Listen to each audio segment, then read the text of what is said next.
Good morning, everyone. I'm Ritesh Garg, founder of iFoundation Foundation. I'm going to talk about empowerment through enterprises and development in a sustainable way. So, friends, my topic is development in a sustainable way rather than sustainable development. There's a logic behind it. There's a logic behind it, like we work on the processes as well as on the outcome. We don't focus only the outcome, we focus on the processes, how we follow the processes. So I'm going to talk about my idea, what we are doing, what we are working on.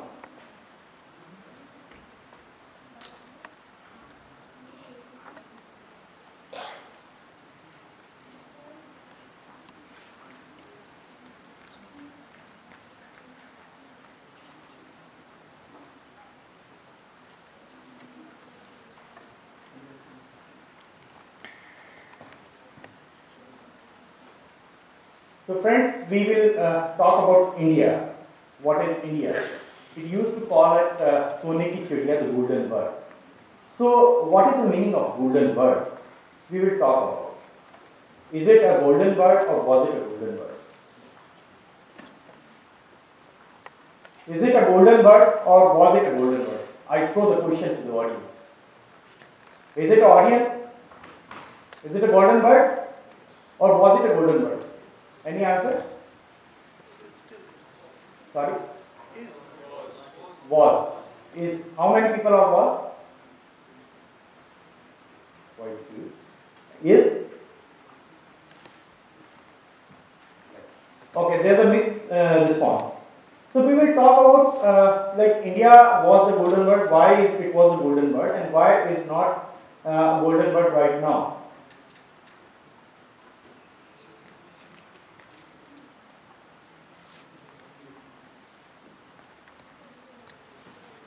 So we were the world leader in terms of our processes, in terms of our skills, in terms of our work. But what we are now?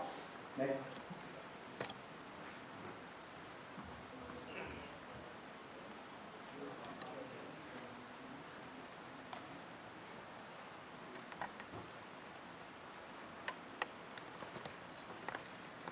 So friends, I'm raising the question why it happened, how it happened. Like we were like the pioneer of world in terms of technology, in terms of like I'll show you the data. There's a data slide.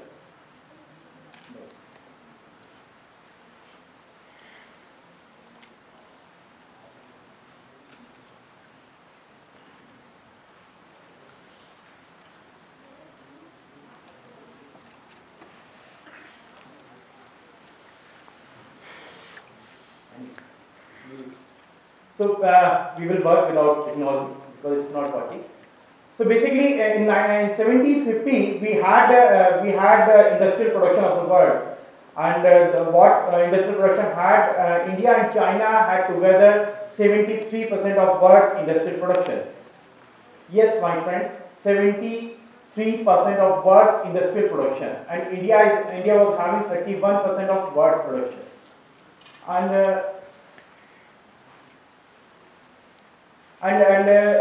in 1830, the total world's industrial production of India and China was like 60%, and now it is just 24.5%, and India's share is 2.1%.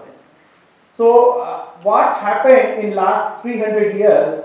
We closed down our production, industrial production. I'm talking about industrial production. We were not only the agrarian society, we were having a very good skills, like we have societies like Badhai, Kumhar, Lohar, Mochi. A lot of societies we do have in our society, like there are a lot of caste which is based upon the skills. We had all kind of stuff in our society, but unfortunately we have lost other things during this process. And by doing so, we lost our confidence. We had the confidence in ourselves, okay, we are self-reliant society, we will develop our production, we will sell it to the market. We had a very good relation with the neighboring countries like Southeast Asia, and some like China. We had Middle East relations, we had Eastern African relations and all, and we had very good export system. Have you ever seen like the tribal people of India? They are having a very good like jewelry, silver jewelry they are having. Go to a very remote area in our country and see the tribal people. The ladies are wearing hasli and their necklaces, their pajeeb and all this stuff. There are a lot of silver. Have you ever think like how many silver mines are having in India? Any idea? How many silver mines are having in India? No one. We don't have any silver mines. From where the silver came? From where the silver came? From where the gold came? We don't have any answer right now because we had a very good export system. We had self-reliant, self-sufficient, self-independent society which were working on their surplus and they are exporting their surplus. Ptolemy, the European writer, used to cry in their literature like India is getting a lot of gold from their side. India is exporting a very good, very fine quality of marble. But what happened? What happened in 300 years? We lost everything. We lost the confidence. We lost our senses. We lost our technology. There's a picture of a village which I was just wanted to show. Rathal is a village situated in Uttarkashi, Uttarakhand. I want to show the building over there. There's a building. There's a 5-story building, 4 years old building, which is situated like that 400 years ago. 1992, there was severe earthquake happened in Uttarakhand, and the epicenter was Uttarkashi. But what happened? What happened? Nothing has happened with the building. All buildings were collapsed, but that building was not collapsed because the vernacular architecture, the technique we had, but we lost that technique somewhere else just because some Western interests. Some imperialistic forces view themselves in that way. Along with that, what we had, like the result which I wanted to show,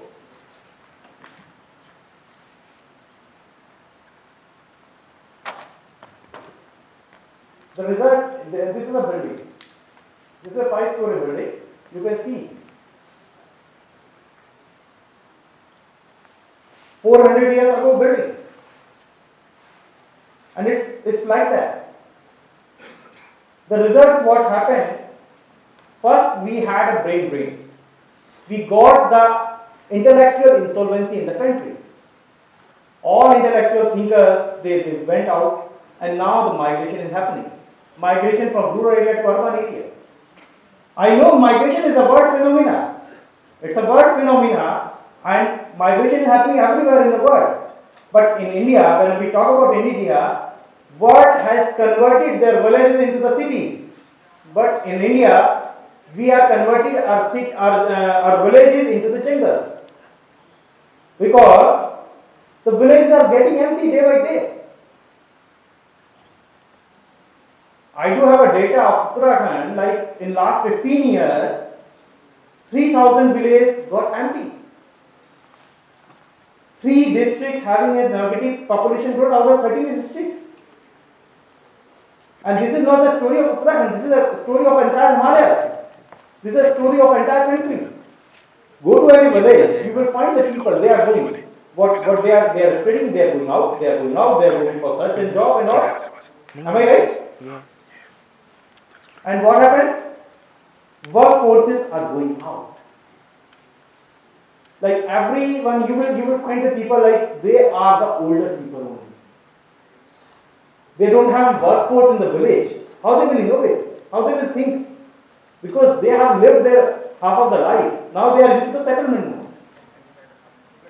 This is a this is a clip of newspaper which I was talking about data. This is the real situation of entire country. And where the people have gone, they have landed up into the urban slums. What's happening in urban slums? A guy who was a native of a remote area going into the urban slum, the 10 by 10 room, there are 5 people residing there. They don't have access on the proper sanitation. They have to stand up in the queue in the morning for the morning ablution. They have to buy the water, 20 rupees bottle to drink the drinkable water. They need to buy the food. They don't have access on the sunlight in their rooms. The waterborne disease, the diarrhea, the jaundice, anything, everything. They don't have access and they have clash in their mind. What's happening? Because when they compare their things, they were happy in the village. But when they land up in the urban area, they are searching the 5,000, 8,000, 10,000 rupees job and they are residing in slums. I'm talking about the majority of the Janata rather than some privileged group. This is happening. And what happened? He had a dream like he will have some good money, something into the village. When he landed up into the urban areas, now he is having aspiration of BMW, Mercedes, 4 BHK, 5 BHK, bungalow, having access of Switzerland, this time, that time, which he did not have. I don't say this is wrong, but unnecessarily he has created the aspiration, which has ruined their mind, and now they are looking for the shorter way to get access on the things. They channelize their energy into a negative way. Somehow, something happened. This is happening. This is happening in country. We have changed our villages, our cities into the hell. Subsequently, the India went into the hell. This is happening in country. So what is the solution? What is the solution of this problem? We all know the problem now. Solution is not new. We have the solution. The solution is like I was going into the village in Himalayas and people say pahad ka pani and pahad ki jawani kabhi uske kaam nahi aati. Then I said the water of the hills and the youth of the hills, they don't utilize into the village, into the hills. They said like that. I said when we were the kids, we used to listen the story like why don't we when the soil erosion happened during the flood, we used to plant the trees to remove the soil erosion. Why don't we connect this pani and jawani together, the human resource and the natural resource together in terms of enterprise development? So we worked on it. We worked on the theory like we should work on the local resource mobilization through the local people to create a sustainable enterprise at the grassroots level so that we can have the access on the local resources, local people, local enterprise, and which will convert into the empowerment, actually empowerment which will be the sustainable. So we created a program, Yuva, Prerna, Yatra, in which we select the 100 youngsters on the basis of their passion rather than education. And we take them a 7 days Himalayan journey to meet the champion of change at the grassroots level. Those are actually working on the grassroots level. Started from scratch, working with the local resources and created a very good enterprises which has converted their dreams into the change in terms of social society, change in terms of economical perspective of society. So that these people can actually relate their problems with them. They can actually see person X can do in the similar kind of challenges, why not I? When the thing will start from I, he creates things. The confidence which he was losing earlier, he is gaining here. He is actually gaining the confidence. We are showing them the innovation. Like this is the ropeway, material handling ropeway, which is work on the gravity-based ropeway. The 1200 meter span People are bringing the apple from the hillside to the roadside without using of electricity. That kind of innovations. And people used to say, this is not possible in the hills. We are showing them this is possible in the hills, and people have done it. And now people are creating it. Since last 4 years, we are doing it, and 34% people have started their ventures after this, which is a good story for us. Somebody is converting their dreams in Pithoragarh district, somebody is converting their dreams in Banaras, somebody is in Kerala, somebody is in Tamil Nadu, somebody in Northeast, Arunachal Pradesh. Last year we had 2 people, 2 Gram Pradhan from Arunachal Pradesh, and the one MIT Boston guy from the same selection process. So that is the sustainable way which we are working. We worked in Nepal as well after the massive earthquake which happened last year. We built up 200 houses in Nepal. Like we went there with relief materials, some materials and all. We landed up in the village and we saw the views, the debris everywhere. Nothing was left in the village, the Sindhu Palchok district, which was the epicenter. We stayed in the village for the night because there was completely cut off with the entire country because a lot of rains was there.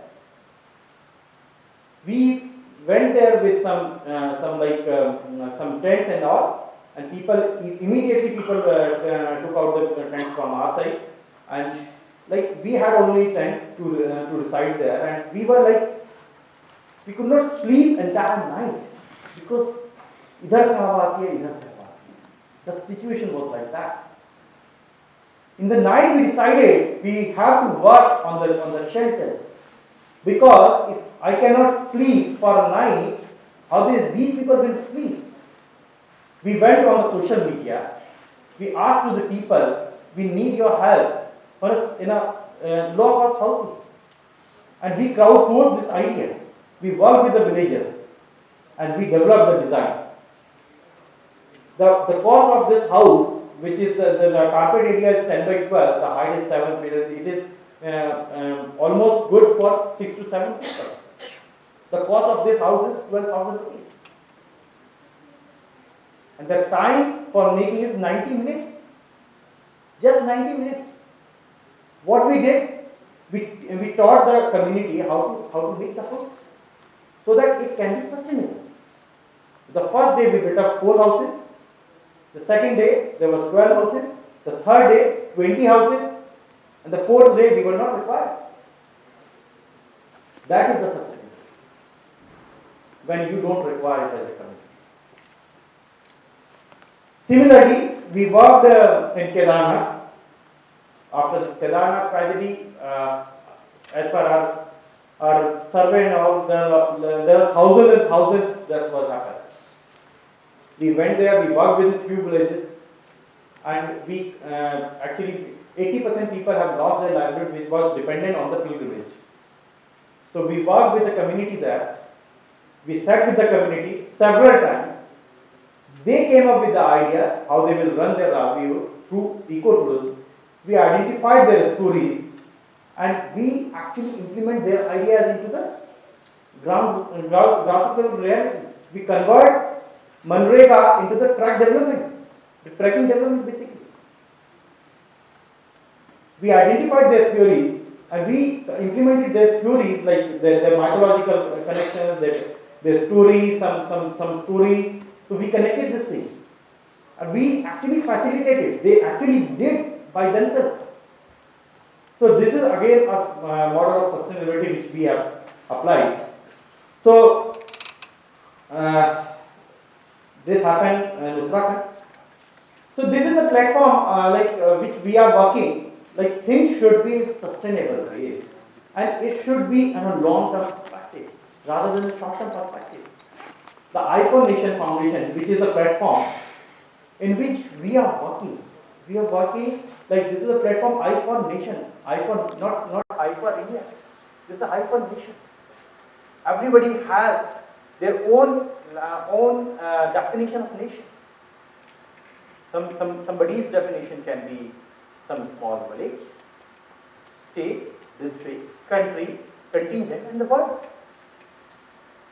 So somebody can come idea, okay, the right place. So this is a team which is working behind it, and this complete team is a volunteer based team. We don't have any salaried employee, and like 4 years since last 4 years we are running it without any outsourced resource, any outsourced funding. So this is again a way of sustainability. So thank you very much for this.